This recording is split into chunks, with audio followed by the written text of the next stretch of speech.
advanced operating system, in which we have discussed till now various modules or various core components of the operating system, and how, what is the architecture of it, how they actually work behind the scenes, right? So till now we have discussed is what is an operating system, what are the different introduction to an operating system, and different functionalities of it. Next, we have discussed the computer memory, right? The RAM, the ROM, the cache memory, and the memory architecture of all of these. Why RAM is called RAM, and where is ROM used, and what is the usage of cache memory, what are the different types of cache, and how cache is associated and how it is used, right? We have all discussed how it works in depth. So if you haven't watched this video, please watch this video. It is very important, and it is prerequisite of all the videos, all the upcoming videos, because memory is the core component, right? Without memory, operating system cannot function, right? So it is one of the backbone of operating system, and it is very important to understand how it actually works, right? Next, we have discussed what is a kernel, right? Kernel is the core software part of the operating system, and then we have discussed what are the different spaces, the user space and the kernel space, and the kernel stack as well, right? We have discussed what are the data structures that are used in the kernel and how kernel sits in the architecture realm of operating system, right? Next, we have discussed what are the different architectures of kernel, the different types that are actually used in the market, the monolithic kernel, the microkernel, the hybrid, the exo, and the nano kernel, and what are their advantages and disadvantages and examples of it. Next, we have discussed a new topic, is what we call an interrupt. So if you haven't seen this video, or you do not know what is an interrupt, feel free to watch this video, right? In this, we have discussed the instruction cycle before, in which the CPU works in the instruction cycle while executing instructions, right?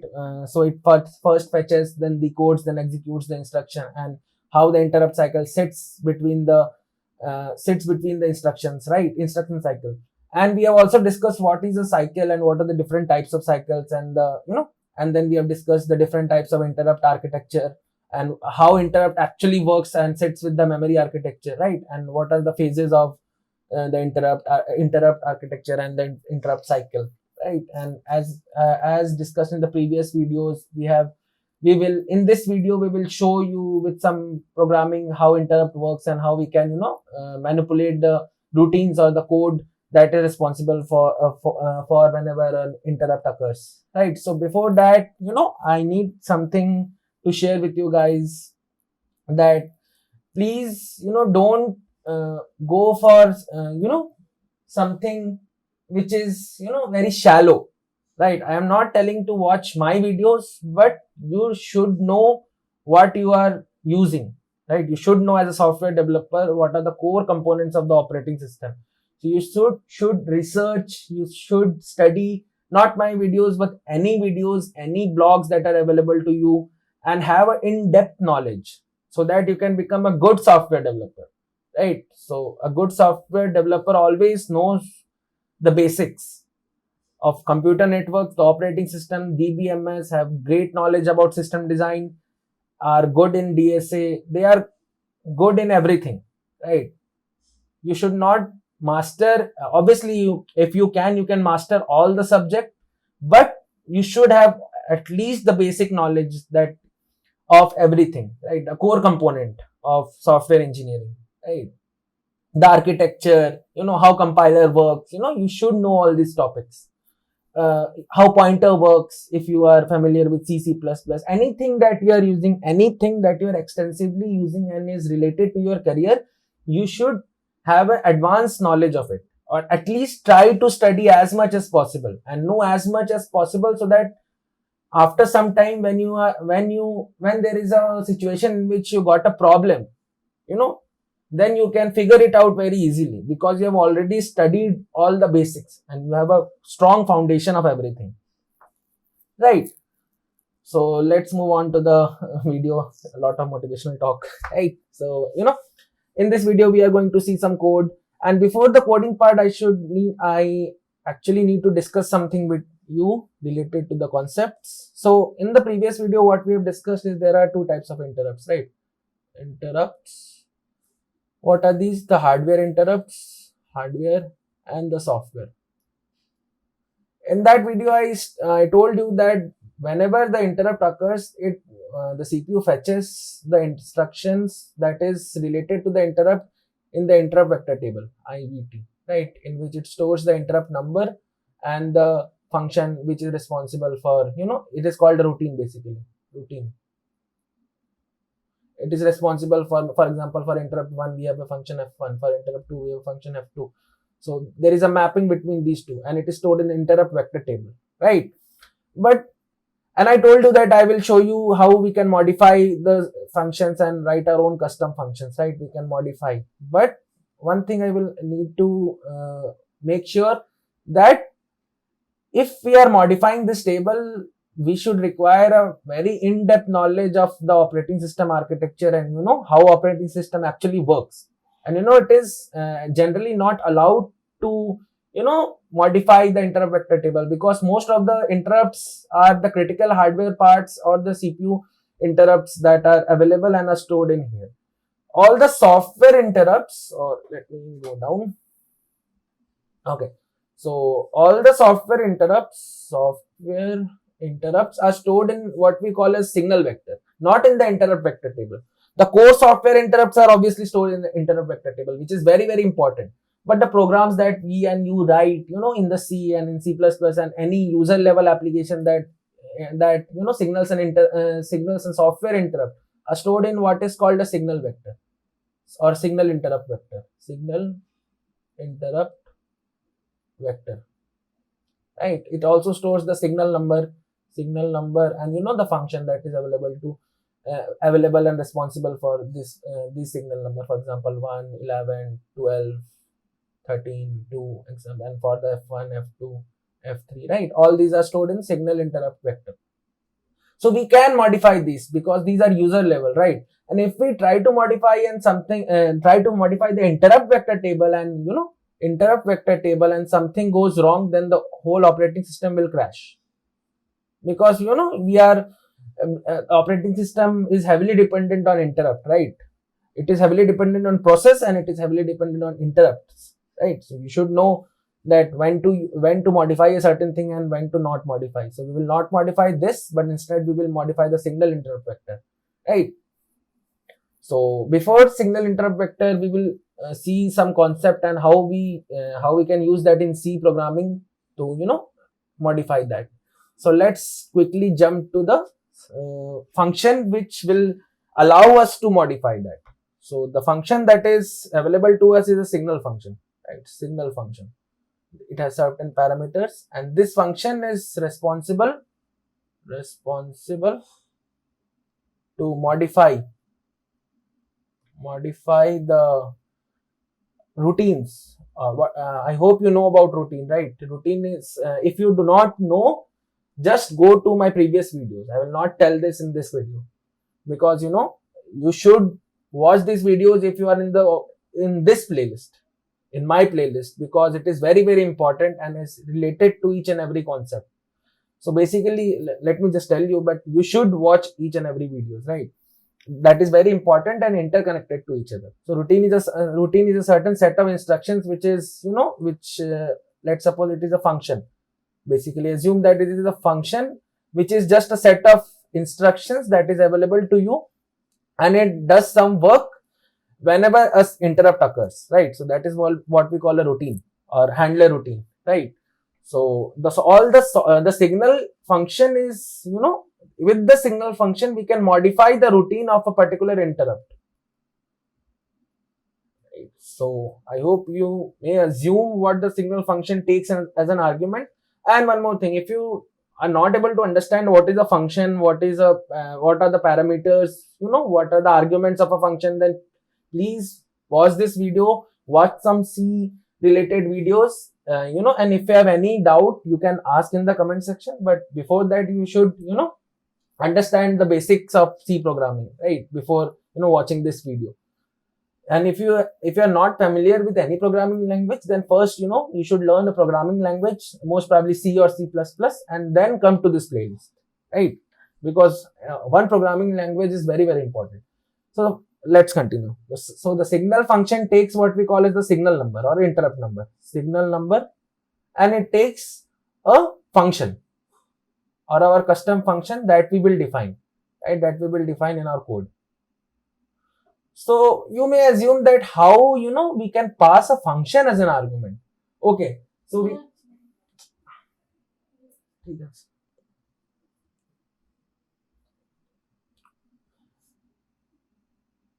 so you may assume 1 second, where we were. Okay,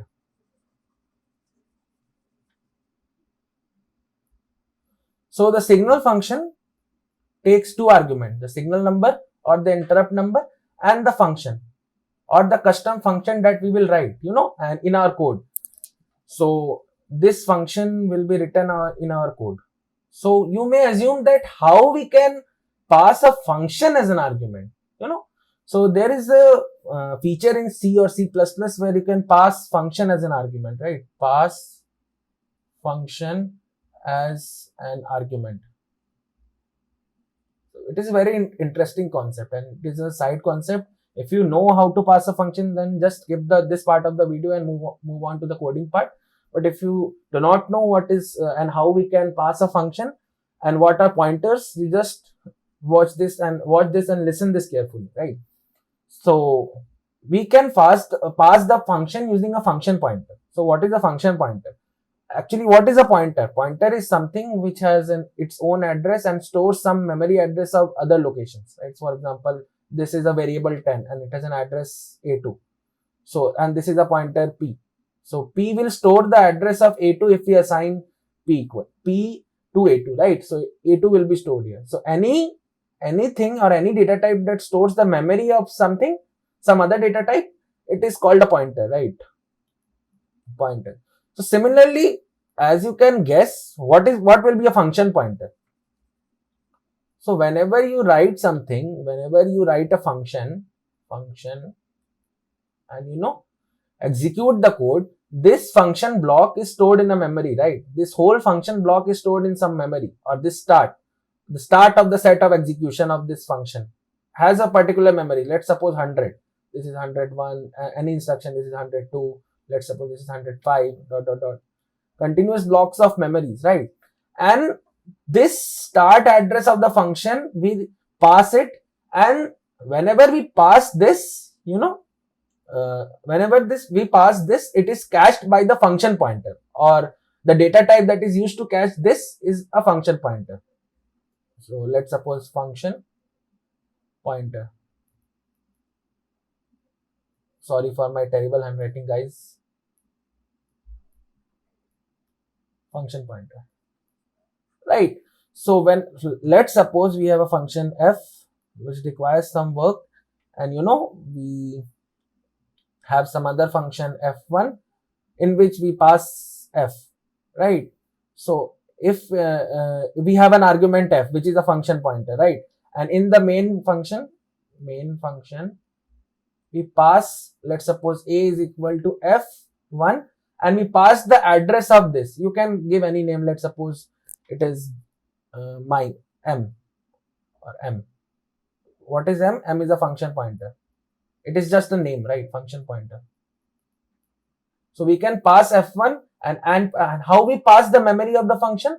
%% of f, right?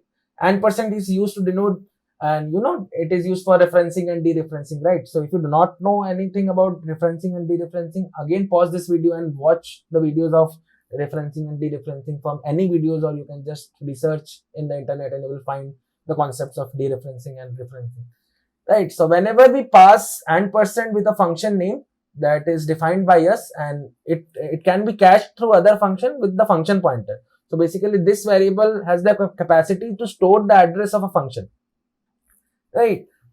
So how function pointer works, I hope you are able to understand. No, if you are very confused, you just need to study pointers first. We have discussed this concept in the memory part as well as in the interrupt part, right? So again, let's move on to the signal. So signal takes an integer as an argument and the address of the function that we are writing to customize and override the normal routine of this particular signal number. So let's suppose we have a signal number 11 and it has a function f1 which is its routine, right? And it is stored in where? It is stored in the signal vector table. Signal vector table. And we want to override this f1 with our own custom function, for example f2. So what we will do is we pass f2 as an argument and percent. And this, what will this do? What will this signal function do? It will tell the operating system to just override this f1 to f2, right? So you may assume signal is an interrupt, but signal is neither an interrupt nor a system call. It is just a function which will help the operating system to change, which will actually signal the operating system or instruct the operating system to change or override the routine for this. So that whenever an interrupt occurs with interrupt number 11, then the operating system can refer to this function, the f2 function instead of the f1 function, because we have overwritten f1 with f2, right? Again, sorry for the terrible handwriting, guys. If you are not able to understand, just feel free to comment, and I will explain all your doubts there. So I hope you are able to understand what I'm trying to convey to you. So I hope you are clear with the function pointers and the signal function, right? So just quickly move on to the coding part, because the video is already 16 minutes. And if you have, again repeating, if you have any doubts, just feel free to let's pause. Okay. So I have a interrupt file in C, and I have named it interrupt.c. So just quickly code it. I hope you know the basics of C till now. Let's anti-main, and for the signal we have a header file called signal.h. Include signal.h, and in the main, let's first decide what we want. What interrupt are we going to modify? What interrupt are we going to expect for which we can modify? So let me explain to you. So we will write a code. First we will write a code in which we will modify the table for a specific signal number or interrupt number, let's suppose 2, and a custom function fc, let's suppose, and then we will make sure that this interrupt happens in our code. Interrupt happens in our code, right? We will make sure.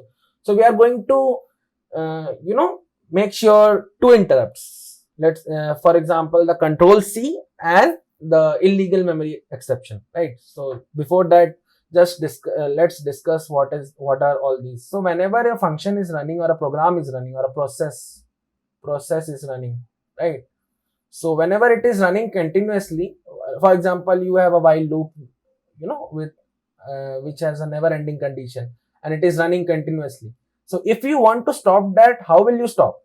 You will press Ctrl plus C, right? Ctrl plus C in your computer, right? So whenever you press Ctrl C, then an interrupt occurs, right? And the code sends a software interrupt to the operating system. And the operating system, and the interrupt number for this is 2, right? Or SIGINT, SIGINT, right? Interrupt number is 2, it is just 2, right? We have defined SIGINT as 2 in the code. So the operating system checks what is 2.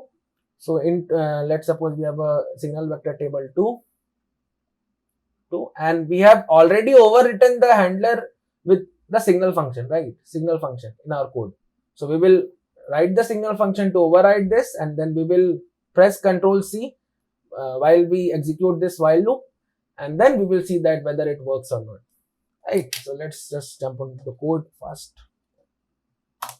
So first let's define our own custom function handler, right? So void cust routine. So what will it take? It will just take the signal number. So let's just printf, this is my cool custom routine which is occurred or triggered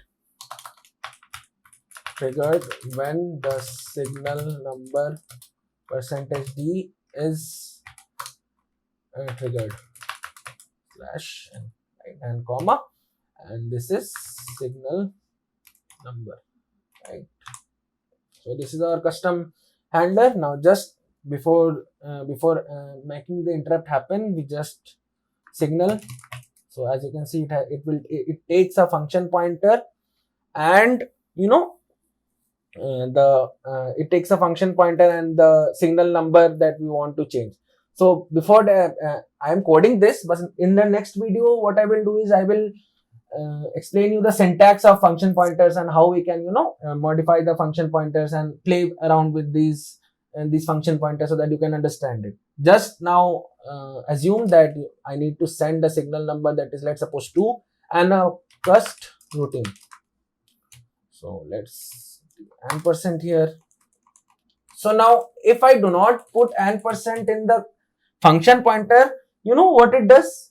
There is no difference, right? Why? Because if in function pointer, if you do not provide any ampersand here or the memory location, it automatically assumes its memory location in case of function pointer. So in this C or C++, if we just pass the name, it automatically assumes that it is the address and fetches its address and just modifies it. We do not require to put the ampersand. This behavior is in C and C++, right? So after in signal, what we will do is we will run a while loop and printf that process or program running fashion. We make sure that it will not run very fast, so I will make a sleep. So for sleep, I think I should include unistd. And whenever we press Ctrl C, we just want to exit the program, right? Because it is a while loop. But so for exit, we can use exit 0. And I think it is in the library load stdlib, right? I guess, right? So just let us run this program. So gcc interrupt.c and then /a.out. I hope you know how to run a C program. So as you can see, the program is running continuously. Now if I press Ctrl C, okay, so you can see I pressed Ctrl C. So what is this message and where is this message coming from? This is coming from this function, right? And 2 is the interrupt number or signal number basically for the Ctrl C interrupt, right? So whenever I press Ctrl C, an interrupt is occurring. Let's just look upon another example. Let's suppose this is an interrupt number, and let's suppose I want to look upon the interrupt whenever we get an illegal memory exception. So whenever okay, first let me go and explain this to you. So whenever there is a memory allocated to you, for example, this is the block of memory. For example, this is address 10, 11, 12, and this is 13, but this is not assigned to you. Only this is assigned to you. This part in a, for example, array. Let's suppose we have a size of 3, and you want to access some memory that is outside the scope of this array, right? Then it is an illegal memory exception, right? So you are trying to access the memory which is not accessible, which is not bound with this array, right? So it is not secure, right? This memory operating system cannot provide you because you have not requested for it and it is being used for some other process, right? Let's suppose P2. So if you try to access this, the operating system will block by and why it will block? Because an exception or an error interrupt has occurred, right? I hope you remember what are the different types of interrupt, right? So in this case, an exception slash error interrupt has occurred. Okay, so I guess the interrupt number or signal number for this is 11 or 12, I don't remember, right? So let's just test it and see. Let's just, I don't think I required to code another custom function. This is fine. Just define a pointer p. Let's suppose we defined a pointer p and we assign that p to null. So what is a pointer? And let me code, then I will explain how it is working. If p is equal to null, and then we are assigning pointer to p is equal to 10. We are dereferencing it and assigning it a value of 10. Now before that, we need a signal, and let's check 11 or SIGSECV. Yeah, 11 it is. And cust routine. So I think it will provide a illegal memory exception. But why it will provide, I will just let you know in a bit. Let me just test it before. Okay, so this is indeed occurring. So if I do not do this, then what it will occur? Let's see. What will the error message? Yeah, segmentation fault, which means I'm trying to access something which is not available to me. Right. So how it is working? Let's see. Okay, sorry. So we have assigned a pointer. We have assigned a pointer with memory address, let's suppose a1, and its name is p1, and we then tell that to store null. What does a pointer store? It stores memory, right? So but we are telling it that we have no memory and just store null. And whenever we are assigning star p1 equal to 10, what we are telling is just go to the it is dereferencing, right? Dereferencing means accessing the memory inside the pointer, right? So we are telling the in our code to just go to the address of the thing that is stored to you, and in that address just store 10, right? But what is in the inside of p1? It is null. So how can we store 10 in null or no address? No address is there, right? So it is a segmentation fault, right? We have no memory. We are trying to access memory which is not does not exist. So how can it be done, right? So that is why this interrupt has occurred, right? The SIGACCB or 11 number signal interrupt, which is the segmentation fault. So if I just uncomment this,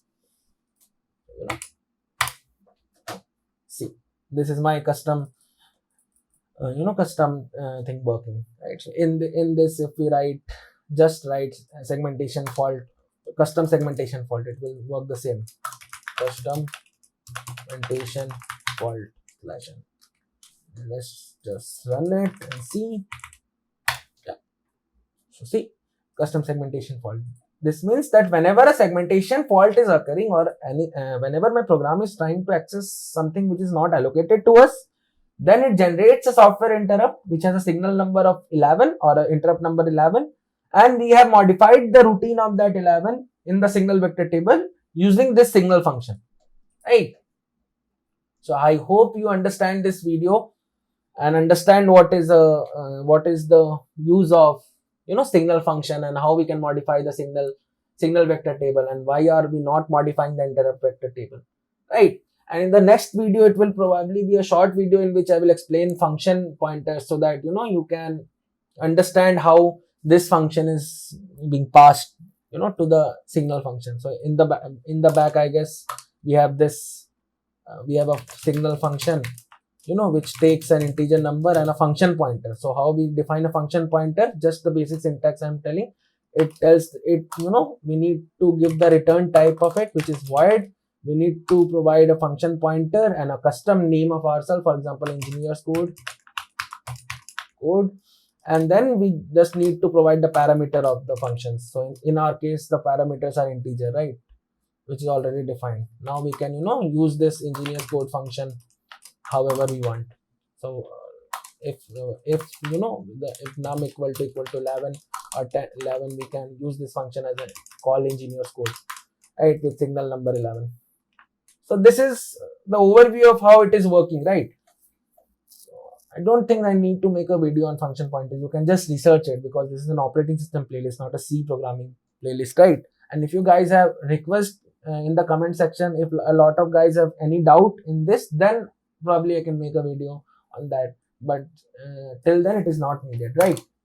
So I hope you understand what are all these concepts that we are talking about, right? I hope you enjoyed this video, and if you have enjoyed, please feel free to share with your friends, like and subscribe the channel, and please constantly support me. It is very helpful, and whenever you guys comment, or whenever you guys ask for any doubt or you subscribe, it means a lot to me, right? Because anyways, right?